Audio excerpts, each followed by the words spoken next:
नमस्कार, मैं अखिल श्रीवास्तव एक बार फिर आप सबका स्वागत करता हूं आर एक्सप्रेस के खास शो होगी मुद्दे की बात में।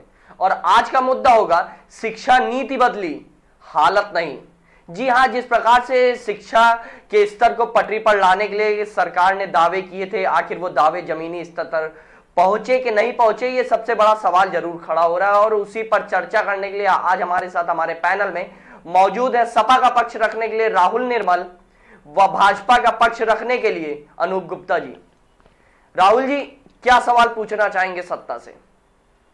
जो नई शिक्षा नीति आई है इस सरकार में, क्या आप बता सकते हैं कि ये जो शिक्षा नीति आई है इस पर गरीबों के हित के लिए है कि अमीरों के हित के लिए? हम ये जानना चाहते हैं। जिस प्रकार से आप मातृभाषा एक जो इन्होंने लागू की है कि सरकार ने, भाजपा सरकार ने जो मातृभाषा लागू किए हैं, उससे सिर्फ किसी का भला होगा, किसी का अनभल होगा, तो वो छोटे तबके के, गरीब तबके के जो प्राइमरी में पढ़ने वाले, सरकारी विद्यालय में पढ़ने वाले बच्चे हैं, उनको मातृभाषा इसलिए किया जा रहा है। क्या मातृभाषा से प्राइमरी स्कूल में लागू किया जा सकता है? क्या सरकारी छोड़कर जो प्राइवेट सेक्टर में है, रायबली हो या पूरे हिंदुस्तान में है, क्या उनमें लागू नहीं हो सकता? भाई, प्राइमरी स्कूल, सरकारी स्कूल में गरीब तबके का ही बच्चा पढ़ता है, एक किसान का बच्चा पढ़ता है, एक मजदूर का बच्चा पढ़ता है, एक ऑटो रिक्शा चालक का लड़का पढ़ता है, और जो उद्योगपति हैं, जो व्यापारी हैं, पैसे रुपए वाले हैं, उनका बच्चा आज आईआईसी बोर्ड, सीबीएसई बोर्ड में पढ़ते हैं। और कहीं में कहीं जो हिंदी मीडियम से बच्चा आएगा तो वो छठी में पहुंचेगा, 8वीं में पहुंचेगा, तब उसे अंग्रेजी भाषा का। अनूप जी, क्या जवाब देंगे इन सब सवालों का? देखिए, मैं सबसे पहले बताना चाहूंगा कि किसी भी राष्ट्र की पहचान उस देश की भाषा से और वेशभूषा से और संस्कारों से होती है। मैं इस बात के लिए अपने माननीय प्रधानमंत्री जी का बहुत आभार व्यक्त करना चाहूंगा कि लगभग 3 दशकों बाद, 30 साल बाद देश की शिक्षा नीति में, देश की शिक्षा व्यवस्था में इतना बड़ा परिवर्तन लाने का जो बीड़ा उन्होंने उठाया है, पूरा देश इस बात का आभारी है। मैं आपको बता दूं, जिस तरह से समाजवादी पार्टी के हमारे भाई कह रहे हैं कि मातृभाषा से गरीबों का और छात्रों को कोई भला नहीं होगा, मैं सबसे पहले आपको बताना चाहूंगा कि यह मातृभाषा जो लागू की गई है सिर्फ प्राइमरी स्तर के लिए नहीं लागू की गई है। यह मातृभाषा आगे आने वाली बड़ी कक्षाओं एवं उच्चतम कक्षाओं में भी लागू की गई है। मैं आपको बताना चाहूंगा, मातृभाषा को अनिवार्य रूप से करने का प्रयास जरूर किया गया है, लेकिन कहीं पर इसमें यह नहीं लिखा है कि हम किसी दूसरी भाषाओं की उपेक्षा करेंगे। आप दूसरी भाषा भी एक ऑप्शन के तौर पर पढ़ सकते हैं, उसका ज्ञान प्राप्त कर सकते हैं। सबसे बड़ी खासियत जो शिक्षा नीति की है, मैं सबसे बड़ी खासियत आपको बता दूं, शिक्षा नीति में बदलाव आखिर किया ही क्यों गया।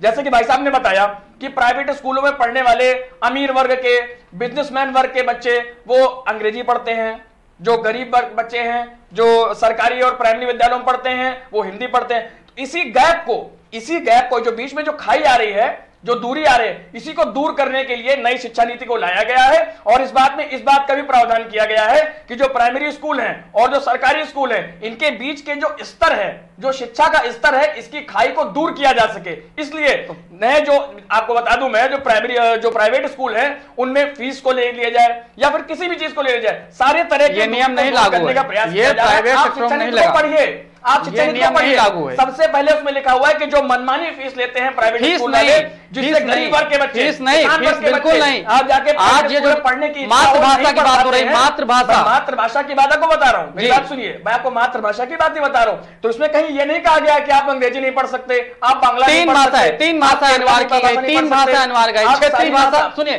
क्षेत्रीय भाषा की गई, अंग्रेजी की गई है, हिंदी की गई है। तो बिल्कुल सुनिए, और राज्यों में वर्ष के निवासी आप ये बताइए, आप सबसे पहले अपनी बोलचाल की भाषा जो कि आत्मीय भाषा होती है, आप उसे नहीं जानेंगे, आप अंग्रेजी पढ़ के क्या कर लेंगे? तमिल बताइए, आप तमिल बताइए। तमिल वाले कह रहे हैं क्या हमको हिंदी पढ़ना, हमारे ऊपर एक्स्ट्रा बोझ करें, किताबें छपेंगे। तमिल अंग्रेजी पढ़ सकते हैं, फ्रेंच पढ़ सकते हैं, पोर्टुगीज भाषा पढ़ सकते हैं, तो उन्हें हिंदी पढ़ने में क्या क्षेत्रीय भाषा, हमारा देश अनेकता में, क्षेत्रीय भाषा की बात आप कर रहे हैं। आपके देश में जो जनता के द्वारा पैसा दिया गया है वो कहीं न कहीं अनित होगा। आप उनकी किताबें होंगे, प्रचार प्रसार होगा, कई मुद्दा है जिसमें राजहित का पैसा होगा, केंद्र सरकार का हर तरीके से नुकसान होगा। मैं आपको बता दूं, आप मुझे सबसे पहले एक बात का उत्तर दीजिए कि अपने देश भारतवर्ष की राष्ट्रभाषा कौन सी है? नहीं, हिंदी है। हिंदी है। हाँ। तो फिर आप किस तरह की बात कर रहे हैं? तो आप प्राइवेट सेक्टर करिए लागू, भाषा हिंदी है, प्राइवेट सेक्टर लागू करिए। प्राइवेट सेक्टर क्यों नहीं लागू कर रहे हैं? विरोध आप क्यों? क्या वो हिंदुस्तान से बाहर है? बताना चाहूंगा, प्राइवेट विद्यालय का हिंदुस्तान से बाहर है। विपक्ष का काम केवल गंदी राजनीति करना। प्राइवेट सेक्टर क्या हिंदुस्तान से बाहर है? इन्हें देश प्राइवेट सेक्टर क्या हिंदू से बाहर है? हिंदी लागू कर, आप बताइए हिंदुस्तान से बाहर है? आपने अगर देखिए ऑप्शन बना दिया, ऐसा क्यों कर? एक इंडिया और हिंदुस्तान, की बात नहीं करते हैं। मैं हिंदुस्तान और इंडिया दो बार दिया गया है। हिंदुस्तान और इंडिया करना, जो हिंदुस्तान में रहेंगे वो गरीब बच्चे पढ़ेंगे, और जो इंडिया है वो प्राइवेट सेक्टर से आप भूल जाते हैं विरोध करने के पीछे देश हित की बातों में विरोध नहीं करना चाहिए। देश हित में कोई विरोध नहीं होगा। अनूप जी, राहुल जी, दोनों लोगों को रोकना चाहूंगा। एक दूसरा सवाल सामने आ रहा है, क्या शिक्षा नीति को बदलना उतना जरूरी था जितना सरकार ने ये जरूरी ना समझा कि जो विद्यालय उनकी हालत को सुधारा जाए? आज भी उत्तर प्रदेश के कई ऐसे प्राथमिक विद्यालय हैं जो किसी कमरे में चल रहे हैं, जिस कमरे में 50-60 बच्चे एक साथ बैठकर पढ़ते हैं। वो भी जर्जर, वो भी अखिल भाई, इतनी जर्जर स्थिति है, इतनी स्थिति कभी भी दुर्घटना हो सकती है, वो बच्चे घायल हो सकते हैं, मर भी सकते हैं। प्रयास अगर सरकार को, सरकार ने किया, आप दिल्ली देखिए, वो शिक्षा के, आप दिल्ली देखिए, दिल्ली क्या घोटाला है। आज मिसाल है, शिक्षा के लिए मिसाल है। अगर कोई राज्य है तो दिल्ली जैसी योजना अगर आप आज यूपी में कर दिए, अन्य करिए। आज प्राइवेट सेक्टर को वहां फेल कर दिया गया, प्राइवेट सेक्टर वहां फेल हो चुका है। क्षेत्रीय पार्टी है, आप क्षेत्रीय पार्टी है, उत्तर प्रदेश की जीत कमेटी, आप सेंटर राष्ट्रीय पार्टी है, राष्ट्रीय पार्टी है, आप राष्ट्रीय पार्टी कर रहे हैं। आप शिक्षा नीति राष्ट्रीय पार्टी की है, आप राष्ट्रीय शिक्षा नीति के तहत काम किए हैं। आप शिक्षा नीति कहां से हुआ? शिक्षा नीति कहां से हुई? राज्य से हुई? शिक्षा नीति कहां से हुई हमको बताइए। शिक्षा नीति हुई कहां से? केंद्र सरकार की, और केंद्र में उत्तर प्रदेश नहीं आता। क्या बताइए? केंद्र सरकार को बताना चाहूंगा कि उत्तर प्रदेश में माननीय योगी आदित्यनाथ जी की सरकार जब से आई है, तब से आप शिक्षा पे बताइए, शिक्षा पे एक योजना बताइए। आगे आदित्य योगीनाथ, माननीय योगी जी के जो गुणवत्ता है उसमें आप बताइए क्या गुणवत्ता है? आप बताइए, जो आप बताइए कस्तूरबा बाई के किसान विद्यालय, मैं आपको बता दूं क्या हो रहा? उत्तर प्रदेश एक, आज आप बता रहे, उत्तर प्रदेश एकमात्र ऐसा राज्य जहां पर सबसे ज्यादा आदर्श प्राथमिक विद्यालय एवं आदर्श उच्चतर माध्यमिक विद्यालय है। लगा लीजिए, सब्जी उगाने के लिए काम किया जा रहा है। सब्जी उगाए, आज वो सब्जी उगाने के लिए अध्यापक बन के आए हैं। अरे अध्यापक एक आचार्य होते हैं, अध्यापक एक गुरु होते हैं। अध्यापक हमारे क्या है बताइए? उगाना किसान का काम है। आप बच्चे पढ़ाएंगे, विद्यालय सब्जी पढ़ाएंगे, सब्जी उगाएंगे, आप सब्जी उगाएंगे, बच्चों को पढ़ाएंगे।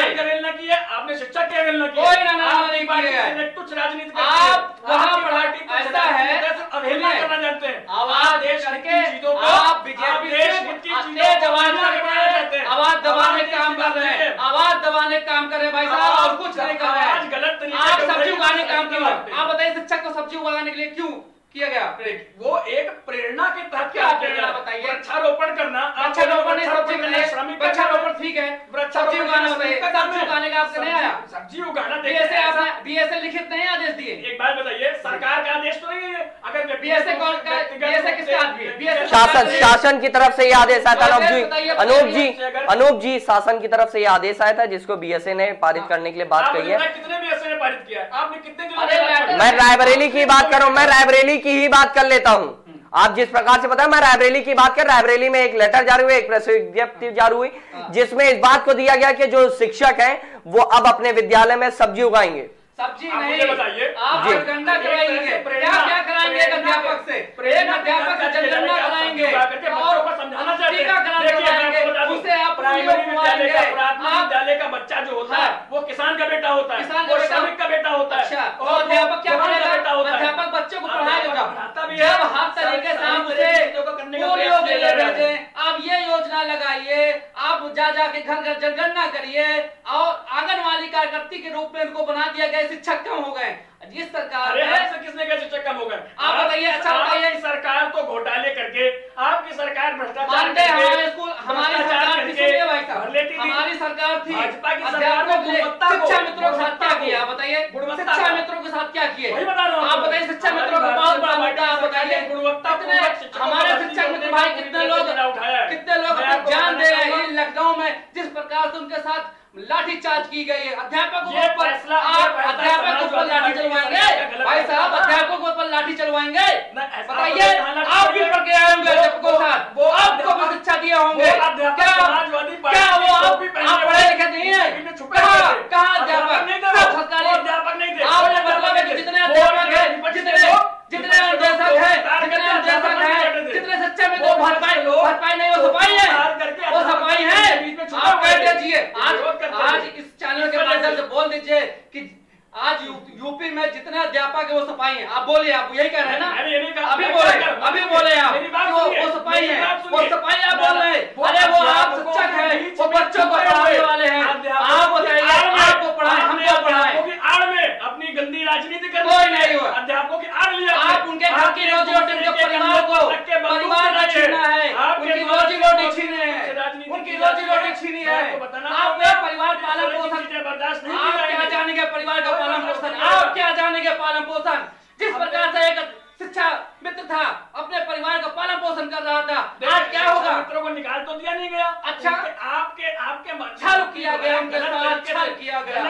जब सरकार ने शिक्षकों को भर्ती करने का प्रयास किया है, मैं आपको बता दूं, शिक्षा मित्रों को भी उच्चतर क्वालिटी की बता दूं ट्रेनिंग दी गई है, जिससे कि बच्चों को अच्छी शिक्षा। उनका मानना है, उनका पैसा क्या हुआ, उनकी सैलरी कहाँ गई? बता दूं, मतलब सैलरी कम कर दो, उनका उच्च हो गए, सैलरी ज्यादा है तो वो मैंने पढ़ाने योग्य नहीं है। मैंने ट्रेनिंग की बात की, मैंने सैलरी ट्रेनिंग में किया, आप सैलरी उतनी कर दीजिए, मुद्दे पे कुछ नहीं आप सैलरी करिए, आप सैलरी उतनी करिए, विचाराधीन है, आप सैलरी उतनी करिए, वो आप सैलरी उतनी करिए। आप अगर न्यायालय के निर्णय को नहीं मानते, सैलरी आप न्यायालय की परीक्षा करवाया, उनको इस बारे में ट्रेनिंग दिए, आप ट्रेनिंग दे दिए, आप ट्रेनिंग दिए, भाजपा ने ट्रेनिंग दी, भाजपा ने ट्रेनिंग दे दिया, सरकार ने ट्रेनिंग दी, ट्रेनिंग दी नहीं दी? बिल्कुल ट्रेनिंग दे दिए, उस योग हो गए, वो इस योग हो गए, उस योग हो गए कि नहीं रह गए? आप बताइए, उस योग हो गए कि नहीं हो गए? तभी करूं, योग हो गए कि नहीं हो गए? मामला है वो योग हो गए, न्यायालय में विचाराधीन है, उनकी सैलरी वही लाया जाए, न्यायालय में विचाराधीन है। मैं आपको सीधी बात बताऊं कि मामला उच्चतम न्यायालय में विचाराधीन है। जब तक उच्चतम न्यायालय का निर्णय नहीं आएगा, तब तक कोई भी सरकार उस पर किसी भी प्रकार का एक्शन नहीं ले सकती है। लेकिन आप जानकारी का आपको तो सिर्फ विरोध करना है, आपको सिर्फ टोपी लगाना और विरोध करना है। भाजपा की सरकार इस तरह की चीजों को हर शोषित, हर जो भी अधिकारी हो, टीचर हो, गरीब हो, किसान हो, उसके लिए टोपी लगाई। जब आपकी सरकार थी तो आप कहाँ थे? आपकी सरकार तब लगे हुए थे, भ्रष्टाचार में लगे हुए थे, आप जातिवाद करने में लगे हुए थे। 7,000 अनुदेशक की सैलरी थी, हमने 17,000 लाए। आप जैसी सरकार बनी 17 में, तत्काल उनको हटा दिया गया। 17,000 क्यों नहीं लाया गया? बताइए। हमारी सरकार हमेशा किसान गरीब। बड़ा सवाल जवाब दीजिए अनूप जी, बड़ा सवाल जवाब दीजिए इस बात का। मैं बता रहा हूँ, हमारी सरकार ने सबसे पहले जो गलत तरीके से बैकडोर से आए थे घुस करके समाजवादी पार्टी की सरकार में, इसके अच्छा जितने लोग हैं, यानी जितने लोग उसमें बात रखें, पूछे अखिल जी, ये सवाल बहुत बड़ा बात है। अनुदेशक के साथ 7,000 17,000 लाए थे, ये लोग क्यों हटा दिए इस योजना को? आप आपने तो उनको एक लालीपाप बैकडोर से अंदर कराया। बताइए अनूप जी, बड़ा सवाल है राहुल जी का, इसको मैं चाहूंगा कि आप काउंटर करें अगर आपके पास उचित जवाब है तो। बिल्कुल, मैं क्या कर रहा हूँ, जवाब दीजिए। इन्होंने अपने वोट बैंक की राजनीति करने के लिए बैकडोर, राजनीति, हर बात में राजनीति नहीं होती है, कोई राजनीतिक पॉलिटिक्स नहीं है।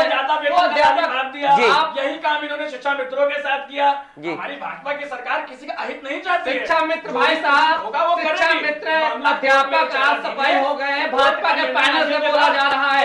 आप लोग सुनिए, आप लोग शिक्षा मित्र, शिक्षक, अध्यापक, आप सफाई हो चुके हैं भाजपा की नजर में, सपा के हो गए भाजपा की नजर में। अरे वो लोग बचपन से पढ़े गरीब किसान के बच्चे पढ़कर आज पढ़ाने के लिए आए, तो आप सफाई कर रहे हैं। इतनी गिर गई है क्या? इतनी गिर क्या गिर गई बताइए? की आड़ लेकर के सरकार के खिलाफ विरोध प्रदर्शन। अरे कहाँ आड़ कर रहे हैं बताइए? क्या विरोध प्रदर्शन कर रहे हैं हम लोग? बताइए। आपने बात की, आपने कभी विरोध, आपने कभी किया नहीं? महंगाई कभी नहीं किया आपने? कभी महंगाई नहीं किया आपने? कभी नहीं किया आपके सांसद किसी ने नहीं किया? आपके विधायक ने कभी नहीं किया? प्रदर्शन नहीं करता शिक्षक। क्या एक सामाजिक परिवार भाई साहब जब चलाना होगा ना, सड़कों पे आना होगा हर तरीके से। जब आपका परिवार आपका भूखा मरेगा तो आपको हर कदम उठाने के लिए होगा। आप जब परिवार के लिए, आप क्या जाने परिवार की बात कर रहे हैं भाई साहब, आप क्या जानते हैं परिवार की बात? हमारी सरकार ने गरीबों के लिए जितनी क्या किया योजना बताइए, शिक्षा के क्षेत्र में बताइए।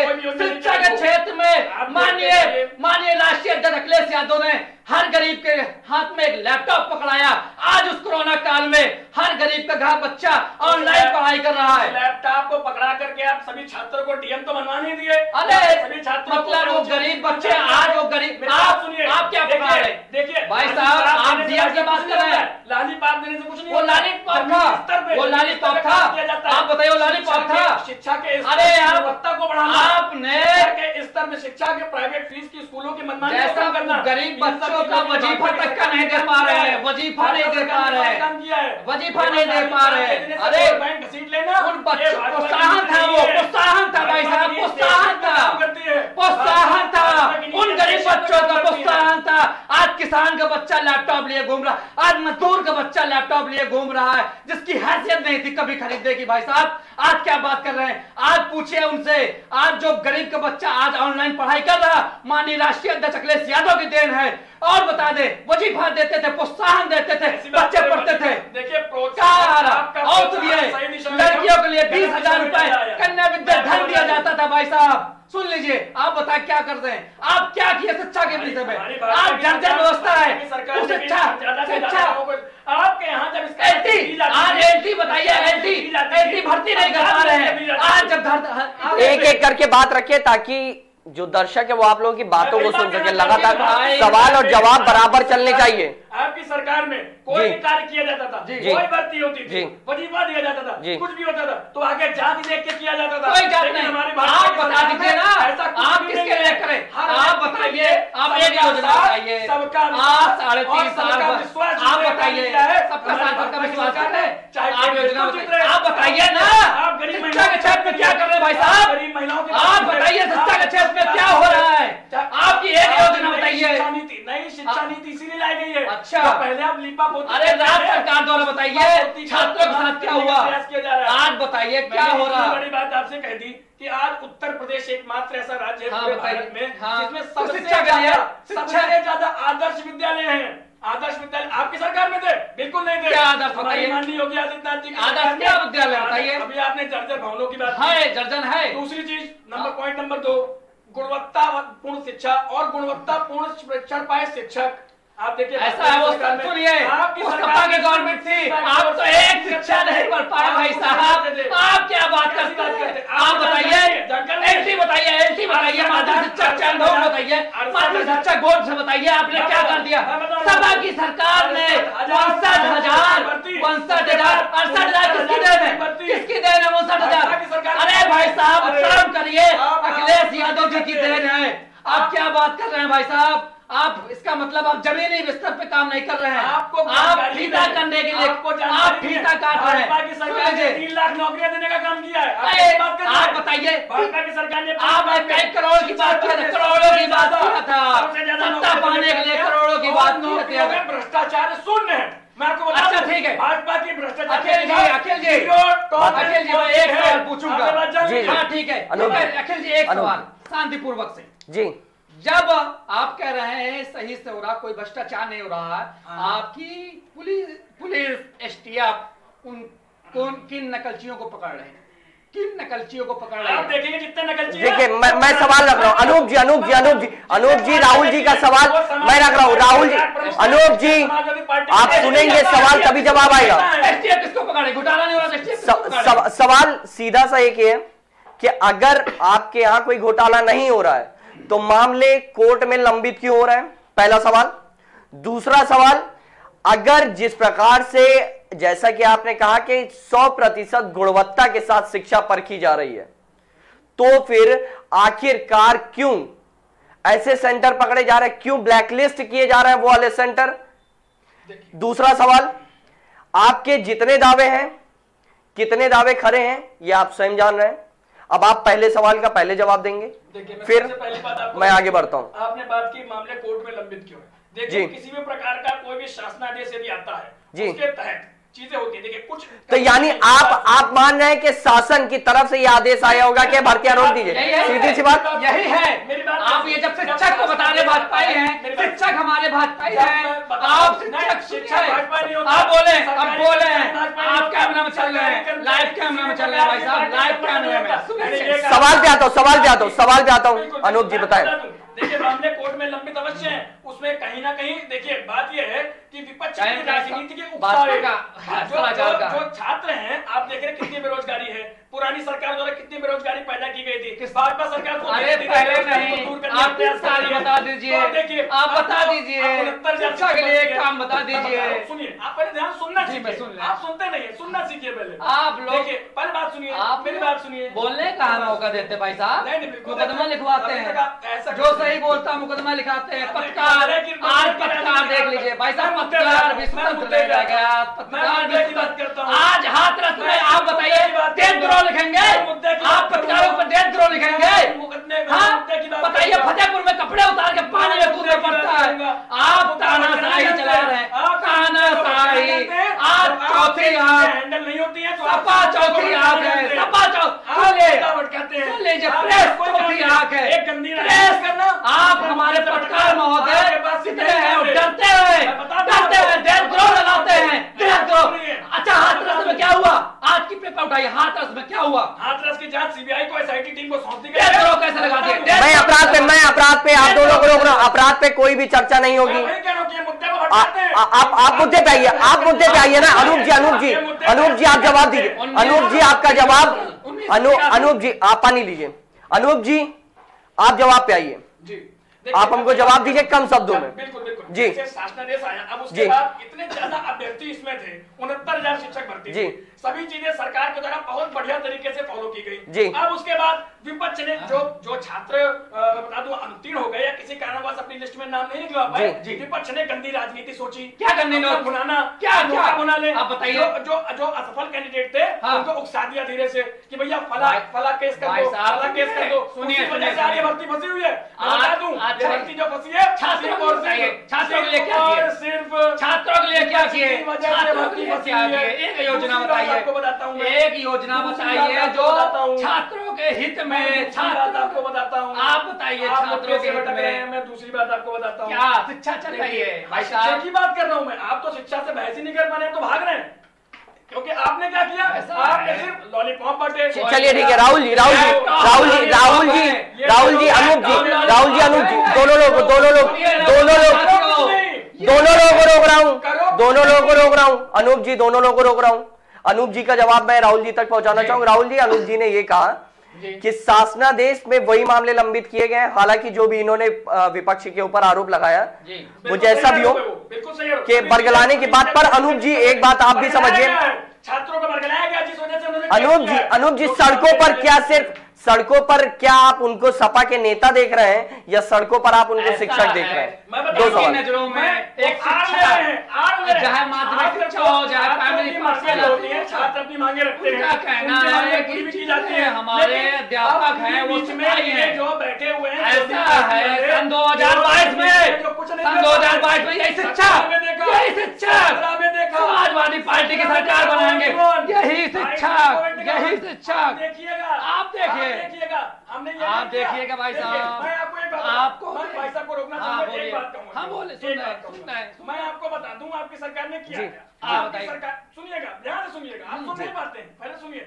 आपकी सरकार ने पहले आते ही क्या किया, बच्चों छात्रों आड़ में जाएंगे, लो लॉलीपॉप दिया। उसके बाद बोला भाई तुम्हें पढ़ना तो है नहीं, सब लॉलीपॉप से काम चलाओ। उसके बाद सुनिए, नौकरी तो हम बैक गेट से दिलवा ही देंगे, सुनिए करवा के गए। आप सब चीजों को रफा दफा करने के लिए, सही करने के लिए हमारी सरकार लगातार प्रयास कर रही है। बिना भ्रष्टाचार की सभी भर्तियां संपन्न हो रही हैं और होंगी। मैं बता दूं, आप चाहे जितनी राजनीति करें, हमारी सरकार युवाओं को रोजगार देने के लिए। चलिए राहुल जी, आखिरी वक्त अपनी बात रखें। राहुल जी आप अपनी बात रखें।